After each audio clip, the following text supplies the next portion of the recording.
All right, I'm here with my crew, cousin Jarrett from NewLake. Inside joke. Jarrett, by the way, it's Darren's birthday if you didn't reach out to him. 6:30 a.m. He tracks timing. Trust me, I know. I text him at 5:30 because he expects that from me. Mhm. Uh, Jarrett and I grew up together. We're good friends for anybody that's watching this. Anthony, CEO, NewLake, congratulations on a great quarter of earnings. We got about 10 questions teed up for you guys. Pretty easy stuff. Remember, we are getting inbound questions. I know you don't really want to talk about what's going on down the street at one of your competitors, but anything that happens to them kind of comes back on you guys. It raises questions. And so it gives you guys a chance to, level the playing field. Real quick before we start off, for those that didn't read the press release, or for those that did read the press release, didn't get a chance to listen to your call today. Unfortunately, I didn't get to listen to the call today in full transparency. But in all honesty, give us the highlights of the earnings report here. I know you mentioned you have a special section in there where you talked about Revolutionary and Calypso. We'll touch upon that. Maybe high level, just the earnings release for us, if you don't mind. Yeah, sure. So we announced our fourth quarter earnings as well as our dividend and a new transaction that we did, a small dispensary transaction with Cresco. When you look at our numbers year over year, into what was a very difficult operating environment for the cannabis industry, which is the industry that we focus exclusively on, we ended up growing our AFFO per share by 10%. Which we think is pretty meaningful in this landscape where there's been lots of difficulties and defaults during the course of 2024 across the industry. But we grew on all metrics. We grew not only on AFFO per share, we grew our revenue year over year, we grew our net income year over year. And so we're really proud of that work. It doesn't mean we're perfect. I'm sure during the course of our conversation today, we're going to end up talking about one or two of the names in our portfolio that we've been really focused on from a risk management perspective. But again, in the face of a difficult operating environment, it's really a testament to the team and the underwriting process. They were able to put up those types of numbers. Real quick, every company reports AFFO, every company reports FFO, core FFO, modified, normalized, all the terms. But from a high level, what was the difference? What accounted for the difference in your FFO result versus your AFFO result? Because there frankly was somewhat of a material difference in the two figures this quarter. Can maybe a little bit unpack that? Yeah, no, actually, thank you for the point because it's a good opportunity for me to clarify. First and foremost, to tell everybody or to remind folks, we are on a cash basis. So different than many REITs that may be straight line rent, we're cash basis rent. But when you look at that difference between FFO and AFFO, historically for us, it's primarily stock-based compensation.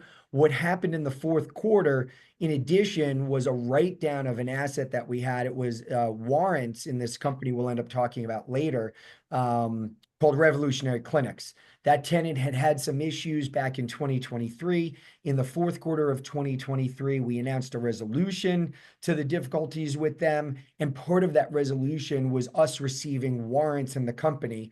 We valued those warrants in the fourth quarter of 2023 at over $500,000. And in the fourth quarter, when that company went into receivership, we wrote it off. And so that was a non-cash adjustment from FFO to AFFO of about $522,000.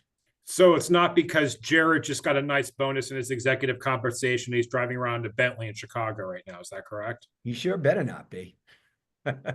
Same car since I was 26. Anthony, we need to fix that, man. Come on. All right. Let's talk broad industry trends that you guys are seeing. What can you share with us? Yeah, and I can take this one. I mean, Anthony mentioned it. The industry's been seeing some headwinds. It hasn't been that easy on the ground. There's been significant price compression over the last X amount of years. It has stabilized generally in most markets when you look across the state map, but it's at different levels than people thought. So operators focus on operational efficiencies. Where can they gain margins? Between that and then Florida not going rec, we're seeing retrenchment across the industry of kind of where can they find growth as their growth has been stagnant, and really just looking to get an edge in a difficult environment. Okay. You teed it up, so let's address it. Revolution and Calypso make up, it looks like around 13% of your tenants. One, do you guys expect to recover the not paid amounts so far? Two, should there be further defaults? Are there tenants potentially in place to replace those guys? Yeah, so I want to make one clarification that Calypso today is conceptually current on rent, as we've been taking their security deposit as rent since September. So current, they are technically current on rent. Pause. What happens if you go through that deposit? Then what happens? I'm going to get there. So so the answer is yes. So I'm going to get there. I'm going to go back to Rev Clinics first. Maybe it doesn't make a difference. So what happens when we get to the end? So we've been working with Calypso really since September, with the company very closely to figure out what to do with the building. So if you look at Pennsylvania, Pennsylvania is a limited license state. We only has 25 licenses. Calypso was granted 3 dispensary licenses where they didn't have those previously. It's a great building. It's a state-of-the-art cultivation facility. It's growing good products. The current owners just ran out of runway. So we've had significant interest in the building and the tenant, and working closely with them to get the building and the company on better footing. We expect to have a much better capitalized tenant here in the near future. Okay. So we expect the tenant to be full and paying rent moving forward. Okay. And then on Rev? I'd say different than Rev. So Rev Clinics, Rev is in receivership. They went into receivership in December, mid-December. They've been paying us 50% of rent since June. So when you look at our numbers, they've already been paying us 50%. It's really not 13% of the revenue because they've been paying us 50% since June. We have a agreement in place with the receivership to continue to pay us 50% of rent plus some additional rent, so long as they're in the building. They're going through the process of either a sale as a going concern or liquidation. You go on both paths in the receivership. We expect Rev in this iteration to be in the building into Q2 and perhaps through Q2. If they can't find somebody to buy the company, we would then take the building back and re-tenant it. We are starting to have some of those conversations. We have had some interest in the building already, but it is different than Pennsylvania, where, when that happened, the phone rang a lot. We took a lot of phone calls. There's a lot of interest.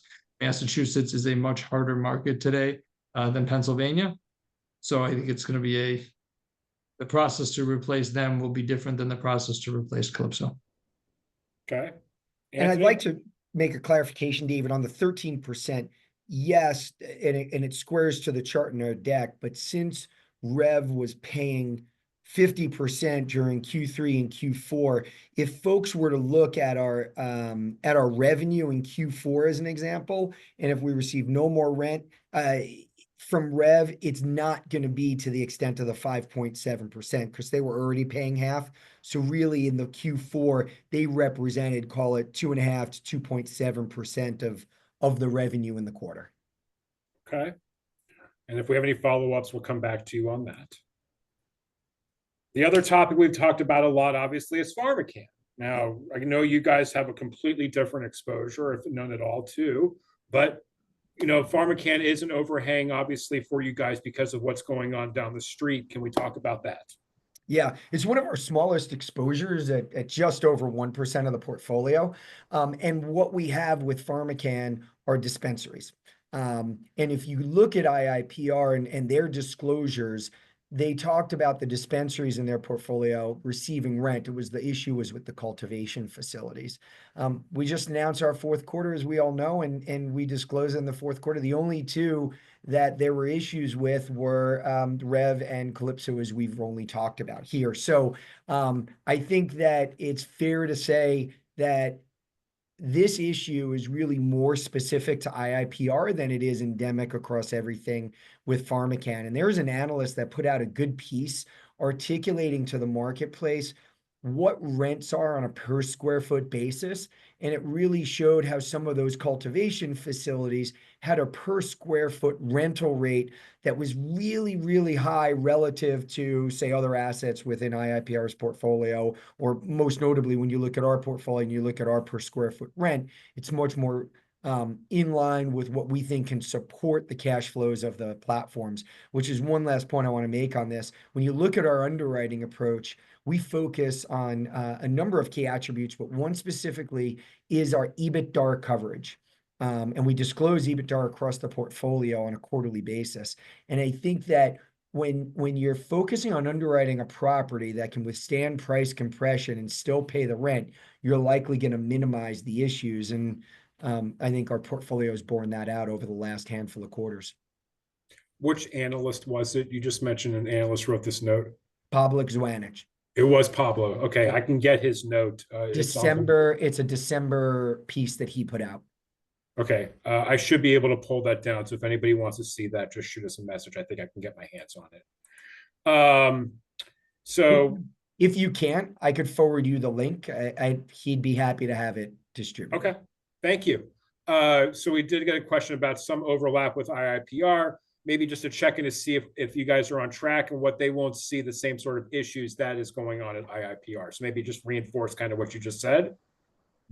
Yes. So when we look at our transactions, each one of our transactions has a rigorous underwriting approach that emphasizes that we just talked about EBITDA and measuring the cash flow coverage of the property. And so even though there may be property with the same tenant in the portfolio, we feel good about our property based on those EBITDA metrics. We obviously feel good about the tenant, generally speaking, as a credit quality matter, but specifically our property, we're looking at that EBITDA coverage at the underwriting, but also on an ongoing basis. I'd also say that for many of these customers of ours or tenants of ours, we have multiple properties with them. And so we have certain enhancements to our leases that we've done since the inception, where we cross-collateralize security deposits or we cross-default the leases. It provides us some additional leverage in times of potential distress. And so it's just another layer of protection that's there for our shareholders and for our cash flow. Okay. We did this back in December. It's hard to believe 3 months have flown by this quickly already. What's changed on the legalization front since our last conversation in December? Do we think it'll be federally legalized this year, next year? What's the updated newest consensus thoughts there? Yeah, and the reality is there hasn't been much, if any, anything new since we met back in December. As of today, it's still on, proposed to be rescheduled from Schedule 1 to Schedule 3, and that still sits open with the new administration coming in. From a we're going to get there. We're going to get to the new administration. We got that coming here. So will it be federally legal? In the federally legal, no, it won't be federally legal. Even if it is rescheduled from 1 to 3, it still doesn't make it federally legal, unless Trump does something completely different, which... What if they figure out the banking situation? If the banking situation gets resolved and it's rescheduled, do you think then it's closer? It's still not federally legal, right? There's different pieces here, but it's still not federally legal in the same way that alcohol is federally legal or tobacco is federally legal, right? It's still a Schedule 3 narcotic that you could then bank with. It would, if the Safe Banking Act, which is what it's called, if that had a provision that allowed us to uplist in New York or NASDAQ, that would be great for us and for liquidity and to allow institutional investors to come in. But it still would be a federally illegal. Cannabis would still be federally illegal. And the Safe Banking Act, as drafted, does not have that provision. Well, I guess I was saying, if Safe Banking Act passes, if it's rescheduled to a level 1, if then yes, we pulled enough of those levers that we're finally at the finish line that we're going to pull, make that happen. I'll jump in. I'll just say, David, if you're looking for what is it that is the catalyst to really get the cannabis sector moving from a valuation perspective, I'll distill it down, in my opinion, to one thing, and it's about custody. Because right now, with the restrictions on custody for debt and equity securities, the institutional investor is largely prohibited unless it's there is a short list of custody agents, which most institutional investors don't custody at. Unless that opens up, you're not going to see the large institutional money coming to the sector. How does it open up? Well, if safe banking passes with the right language in it to provide that safe harbor, that's one way that it could happen. If the States Act is presented and is passed and leaves it, decriminalizes it at the federal level and pushes it to the state, that could potentially open up that custody. But those are the types of things that it would take. Don't worry, Texas will still be state number 49 or 50 that makes it legal. I'm not too worried. What about the growth expectations for new properties or new tenants? Are we seeing like a reduction of clutter risk? We got asked. So, as we, we weren't on the call, we didn't exactly push, significant acquisitions this year. We did talk about one subsequent acquisition. We bought a dispensary asset with Cresco in Ohio, which amounts to, $1 million-ish, which is us doing a deal with a high quality tenant in a state that we really like. That's where our focus is. Given the headwinds in the industry, we're going to continue to be very conservative. We're going to look at new states like Kentucky as they roll out, because that program gets underway. And whether it's Pennsylvania or Florida or some of these other states as they transition, or Carolina transition, we'll look at those opportunities. But I think we're just going to continue to remain very cautious in this environment. Pardon my ignorance. You keep mentioning Cresco, and obviously I know them from the Chicago days and everything. Is there like a master lease? Like if they do something in Ohio gets added to the master relationship, or is each deal individual with the company? This is me outside the scope, me asking a dumb question. Yeah. So no. So we don't actually have master leases with companies. What we do is the leases tend to be, not to get into too much detail, but we don't have master leases, but what we do is have cross defaults and cross collateralization across the leases where we have multiple locations with one tenant. And that's with any location we have more than any tenant in which we have more than one property with. We have a cross default. So if they default on one property, they default on all. So it's like all under one umbrella. Correct. Yeah, but it's not a master lease, David. It's not a master lease. So when we did the deal with Cresco, we took we took a lease from another property and we started with that and dropped in the specifics for that deal. Correct. Okay, I understand. Thank you. What about stock buybacks? Is that lining up at all for you guys these days? Well, I'm certainly not going to comment on stock prices and where we would execute on buybacks. But what I will say is that we like having that tool in our arsenal. We have used it, in my opinion, very effectively in the past to create real value for our shareholders. So in 2023, we bought back stock at an average price of about $13 a share, which was very accretive for our shareholders and created, in our opinion, meaningful value for our shareholders. And so in this world where we lack, as we talked about, that institutional bid because of the custody issues, and because there could be some worry and overhang for the industry, we'll look for opportunities to buy back stock at levels that we think are attractive relative to the alternative of investing in new transactions. And so it's great to have that tool in our toolkit to take advantage of those dislocations. You mentioned your activity in 23. Was there buyback in 24? We did not buy back in 24. If you look at our average share price, we were in a different place. Okay. Understood. Way to be a CEO there and not answer the question. No, I get you. So what percentage of your companies would you say are medical focused versus rec product focused? I think all of our tenants are focused on both markets. Like, I don't think that we have a tenant in our portfolio that doesn't have operations in states that do both.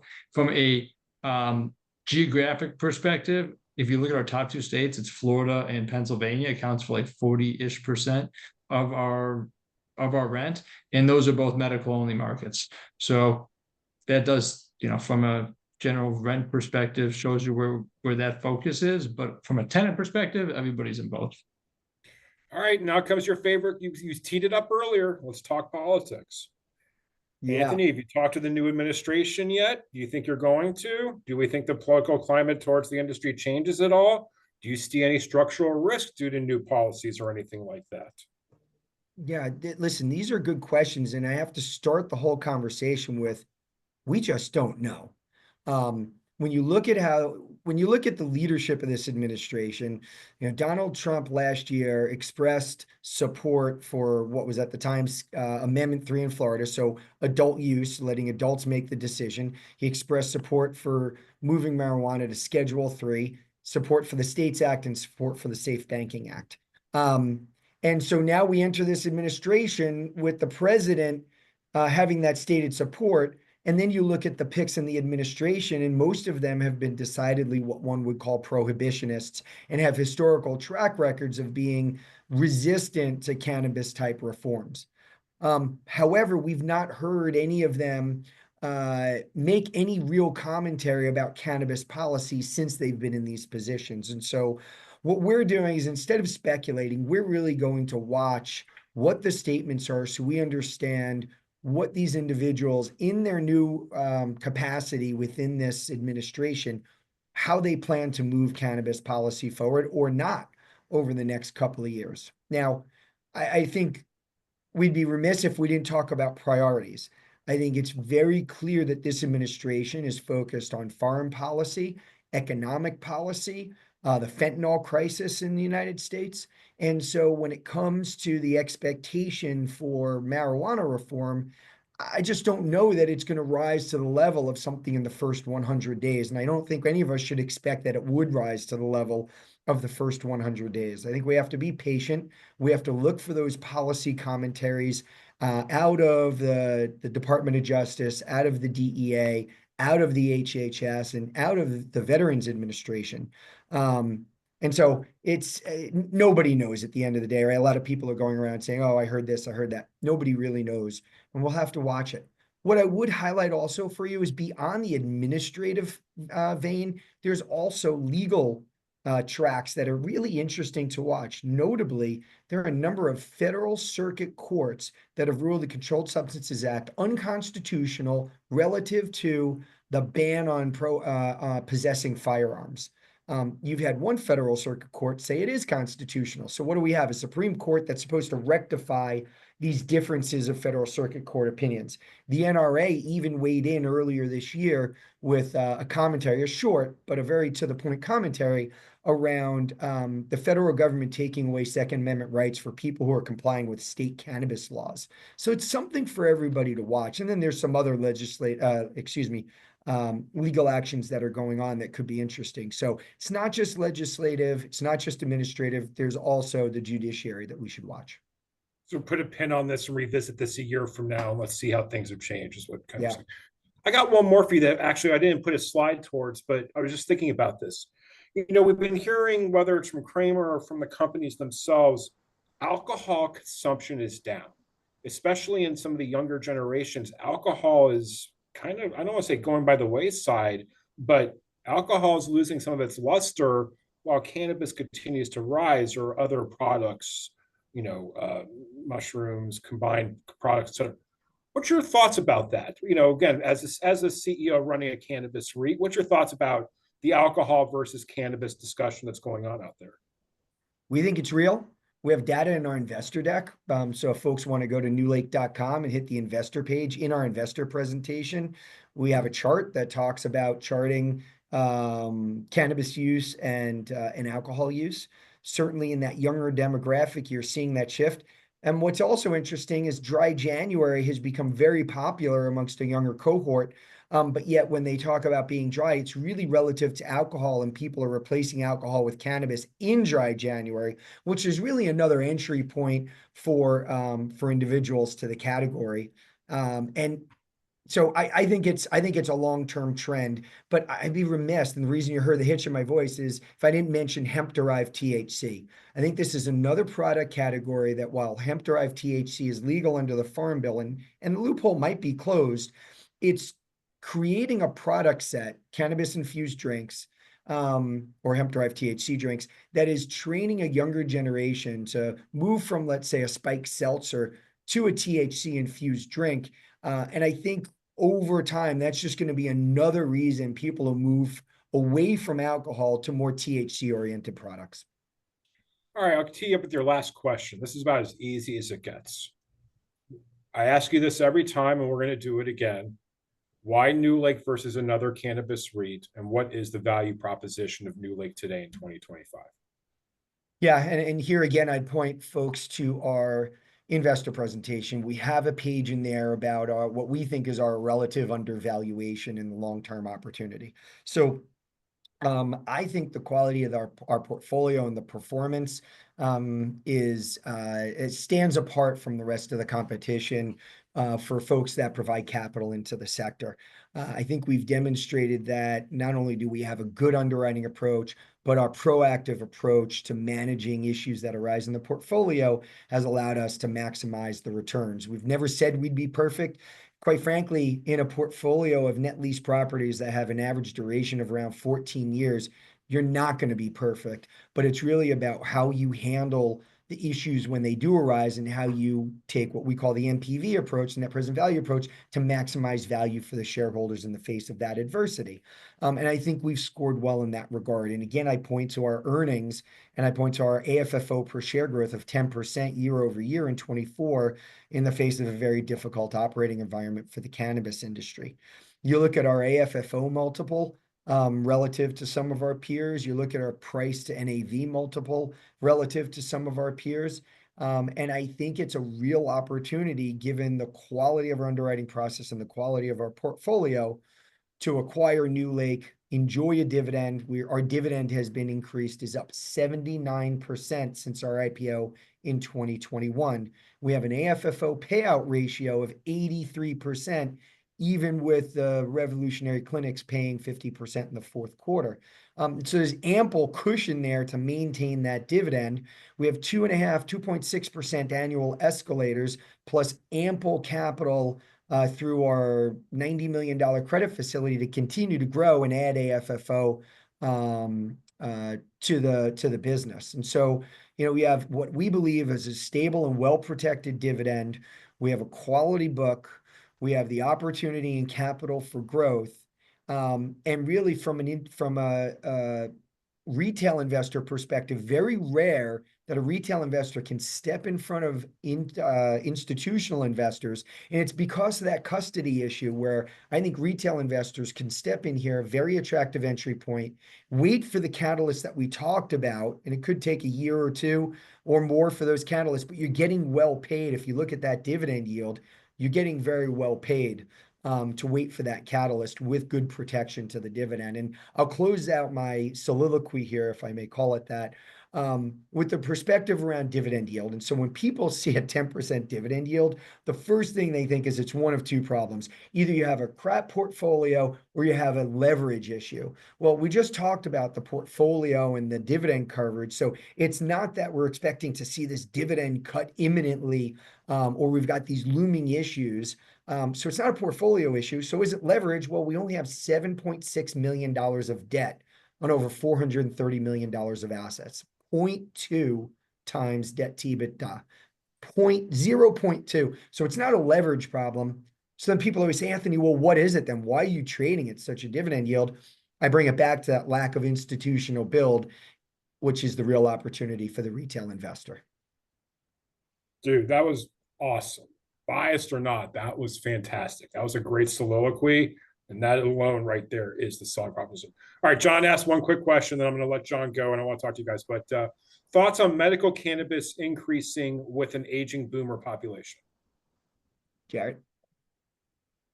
Yeah, it's a good question. And I think that we've seen in markets like Florida, where there's a decent, let's say, boomer population, the medical market is big, right? Florida's an over $2 billion a year medical only market. And I think between drinks and edibles, it's becoming more and more ubiquitous amongst that crowd.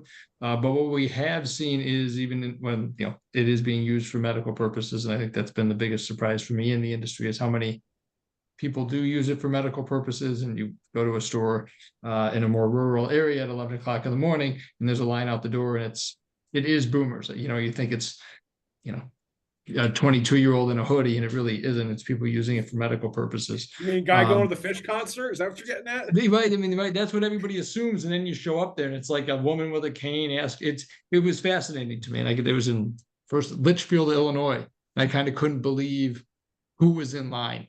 It was my grandmother and my mother doing it, right? That type of demographic. So I think that you're seeing it. I think you see it in Florida. You see it all over the country.